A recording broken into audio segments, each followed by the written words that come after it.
Paul Thomas Anderson, what happened, man? What happened? One of the most talented people in the world with all the resources that he needed, and he comes up with something like this. This is going to be a stain on his legacy. This is not going to age well. One battle after another. I want to go over it. I think it's an important movie to go over because it's a very complex movie, and the casual viewer who hasn't seen a lot of Paul Thomas Anderson movies might come out of it mistaking it for a good movie. I want to explain why that's not the case. First, we'll go over what is good about it, because there are some things that are good about it, but then we will explain why One Battle After Another is a bad movie, a terrible movie. So what's good about One Battle After Another? Well, Paul Thomas Anderson is dripping with talent. That's what's good about it, especially in the first sort of 30 minutes. You can see why so many people who are interested in film almost worship this guy. The editing, the pacing, parts of the dialogue. He's known for being extremely good with writing dialogue. He captures some kind of nuance of the interactions between real people in a way that other people just don't, and in a way that's entertaining and often funny. And that is present in this movie, although I'll explain later, it kind of goes a little bit off the rails. But that's there. The sort of flair that he has. He's so talented that even when he makes a bad movie, parts of it are undeniably good. I spent about 2 years obsessed with Paul Thomas Anderson's movies, and yeah, this one just unfortunately doesn't stack up. So we'll get into that. Another good thing though I want to say about this movie is that Sean Penn, incredible actor. This character, you know, we've seen this character before in other movies. Played by other people. So it's nothing new, but Sean Penn's version of this character was probably the best version of it that I think we've ever seen. He seems to play it straight, but he just has all of these tics and mannerisms, and he knocks it out of the park in terms of the acting. So credit where credit is due. So where to start with what's bad? I'll start with some minor criticisms, and then we'll get on to the main criticisms. The minor criticisms are Paul Thomas Anderson. He's so good at writing dialogue that he got carried away, I think, at times in this movie. He's just pushing the boundary a little bit with what he can get away with for laughs, and sometimes he just goes overboard in a way that is not funny. It's just like, okay, this is not funny anymore. It's not realistic. It's just dumb. Some of the jokes as well. The joke about when Leonardo DiCaprio, there's a point where he's on the phone and he's sort of like angry at someone, and that part of the movie, that joke is just milked way longer than it needs to be. And there were a couple of moments like that in the movie as well. Some over-reliance on some sort of joke. So the range was not actually there in the movie. Sean Penn's character is another good example. There were some great comedic moments, but there was not a lot of depth to that character at all. And we'll get into that later as well. On a related but separate note, but there could have been more depth to the characters, and that's sort of what Paul Thomas Anderson is known for, and that wasn't there in this case. It really wasn't there. So what's the main criticism of this movie? It doesn't take a genius to work it out. This is obviously a political propaganda piece. He creates a binary between revolutionary violence and military violence, state violence. It's a completely lopsided portrayal. So, and it also bears no resemblance to reality in America, is the problem. It's sort of like a left-wing fever dream, a far-left fever dream of what America looks like, which is just sort of not the case. But it's exactly in line with what sort of woke, far-left Americans, especially in California, where Paul Thomas Anderson lives and grew up and has lived his whole life, I believe. They're in this sort of ideological bubble where they don't have that much exposure to life in sort of real America or in the wider world. And they have this sort of vision of what's happening that just isn't in line with reality. And that's what is sort of portrayed. That's the world of this movie. So in this movie, conservatives are Nazis. Conservatives are literally Nazis. They're white supremacists, and that's the motivation for their action. And not only is that like false,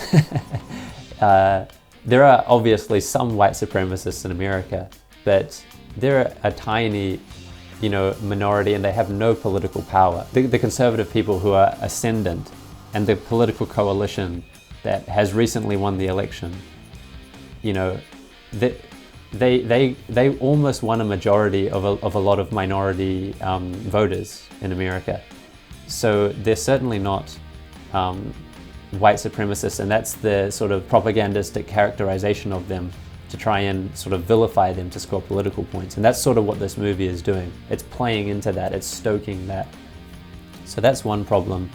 The military are just white supremacist ethnic cleansers. That is stated in the movie as their goal, is to ethnically cleanse, which is it's a smear against what, for example, the Trump administration is doing in America right now. Is obviously not ethnic cleansing. Whatever it is, it's not ethnic cleansing. And many people might make the mistake of thinking that he's sort of criticizing all sides, but that's actually not what he's doing. The sympathetic people in the movie are the revolutionaries. He does make them a little bit morally complex, and that's why I think some people may be tricked into thinking that this isn't a propaganda film. There's really one moment that is morally complex on the revolutionary side, or two. It's the actions of Leonardo DiCaprio's revolutionary girlfriend. She cheats on him, and then she kills an innocent person. But the humanity is obviously overwhelmingly on the revolutionary side. And then this is the other part that is sort of misaligned with reality. Revolutionary violence tends to be, it devolves into sort of grotesque baying for blood. And none of that was shown in this. I mean, the French Revolution, the Bolshevik Revolution, people who are embodying the revolutionary spirit, they don't see themselves as subject to any higher law because they are the law. And for them, anything is justified in the pursuit of their goals. So in the movie, DiCaprio's girlfriend, she shoots someone, but she does it really regretfully. And that's not what we see revolutionary violence as. Instead of that, the revolutionaries are sort of endeared to us, and they're sort of seen as kooky, motivated by justice. I just don't think that Paul Thomas Anderson really knows anything about the demonic revolutionary spirit. And on the other hand, he doesn't show any of the virtue on the other side of the binary that he creates. So he doesn't show that the military is a necessary and just part of the government. Any government needs a military. For him, the military are motivated by race and racial purity. They are corrupt. They're able to somehow just go into cities in the US and conduct military operations without any directives from higher up, which is not how the military works at all. The military is an arm of the government, and it takes its orders up the chain of command all the way to the commander-in-chief, which is the president. But Paul Thomas Anderson seems to think, or at least is happy to portray, the military as just randomly conducting military operations outside of any political policy, and that they are just black bagging and executing people randomly. He's characterizing his political enemies in a certain way, which is completely, as I've mentioned, misaligned with reality. He seems determined to desecrate Western traditions, such as Christmas and Christianity.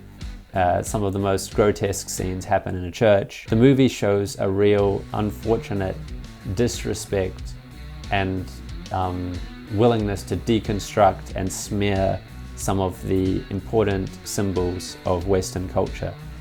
Wow, so unique, so, when have we seen that before? Anderson, it's really sad to see that he's gone down this route. Unfortunately, he's just kind of exposed either himself as a propagandist, or just the fact that he doesn't know anything about politics really, but also just his lack of knowledge about human nature, especially in his portrayal of women in this movie, running around shooting each other, taking on military officers in gunfights, and acting a certain way in extremely high stress, high pressure situations, which women just don't act that way typically. Even men tend to not behave that way in high stress situations. I'm thinking of moments in the movie where a 16-year-old girl somehow is able to navigate and excel in basically a war scenario. It doesn't reveal anything about reality, which is what people liked about Paul Thomas Anderson's previous movies, is that they speak, they're fiction, but they speak to some kind of higher truth. Why do we like movies? We like movies because they're sequences of events that we might see in life compressed together in one narrative. So they're relevant events. They all have a sort of relationship to each other, which is the narrative thread. And then that together speaks to some kind of higher truth. In this movie, Anderson is stringing together a bunch of chaotic events. They have a thread connecting them, but where is the higher truth that this is speaking to? It's not there. It's a very sort of postmodern, meaningless exercise, this movie, that doesn't tell us anything, that in fact misleads us about reality. And some of Anderson's movies were sort of chaotic in the past at times, but they all were coherent in the sense that there was something deeper going on that they were speaking to, and that they were doing in a very sophisticated way. And this movie doesn't have that. It absolutely doesn't have that. It's if anything, it's the opposite. It's a very simplistic portrayal, which is, ultimately designed to lead you to certain conclusions and to sow certain seeds of perception into your mind, which is in some ways where it's more insidious than like a very basic political propaganda film, because you walk out of this one and many people will not even know that these seeds are being sown in their mind, which are going to direct the way that they perceive political events. Obviously, the military men in this movie are also comically hypermasculine. So Sean Penn is one example of that, and he is completely corrupt, unintelligent, out of control of himself, and he's socially a disaster, a complete buffoon. People like that don't tend to succeed in hierarchical organizations. You actually need to have a lot of social skills in order to make your way up an organization. And obviously Sean Penn is lacking that in spades. You might say, oh, well, this is just a movie, it's just a bit of fun. Well, no, it's not just a bit of fun. This movie proposes itself as being related and relevant to current events. And also, Paul Thomas Anderson's style, including in this movie, is realism. He uses realism as a style. It's not really a defense to then say, oh, it's just a movie, it's just sort of a cartoonish character. Don't take it so seriously. It is something to be taken seriously. This movie is kind of myth building. It's participating in a sort of far left-wing myth building that America was spawned by revolutionary violence and white supremacy, and the original sin of the revolutionaries is this sort of unholy union that the Beverly Hills character has with the white supremacist, corrupt military guy. And then finally, we have to talk about the identity politics that this movie engages in. I really don't like identity politics in general, characterizing everything in terms of race and also in terms of sex. So you have the men in this movie who are basically a disaster. Well, the white men are basically a disaster. And again, I don't like to make everything about race at all, but because this movie does that itself consciously, that's the way you have to engage with this movie. So you have the two white dudes, DiCaprio and Sean Penn, who are both disasters in their various ways. You do have one sort of, well, maybe two instances of virtuous guys. You have Benicio del Toro, who is extra legal, let's say. He's the voice of reason, of loyalty, virtue. He's the competent one. Anderson identifies these virtues with someone who is acting outside of the law. And of course, due to the Hollywood identity politics, is a minority. And then you have another character. He's going to participate in the execution of this 16-year-old girl, but he has a change of heart and ends up saving her. So that's another minority, of course.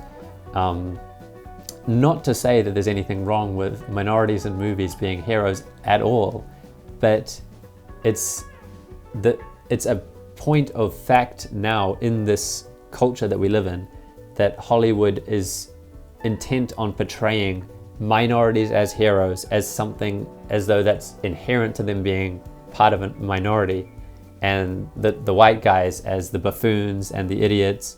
One of them's a weak beta cuck, drug addicted. That's DiCaprio. DiCaprio, who used to be one of Western culture's greatest film stars, you know, on the Titanic, and now he's just being reduced to some absolute loser. It's kind of a good sign, a good symbol, a representation of how a lot of guys in America have been, and in Western countries generally, have been encouraged to think of themselves and either as someone like DiCaprio's character, some loser who's lower than people because of his race, or as Sean Penn's character, who is just evil. You've got to be one of the two. You've got to be an ally, a subservient ally to some, you know, sort of racial supremacy movement, or you've got to be an evil white supremacist. So those are the two choices. Those are the two things on offer here, the two realities being portrayed. And some final words on DiCaprio's character. He's playing this loser dad. When have we ever seen that before, the loser dad? What a unique character.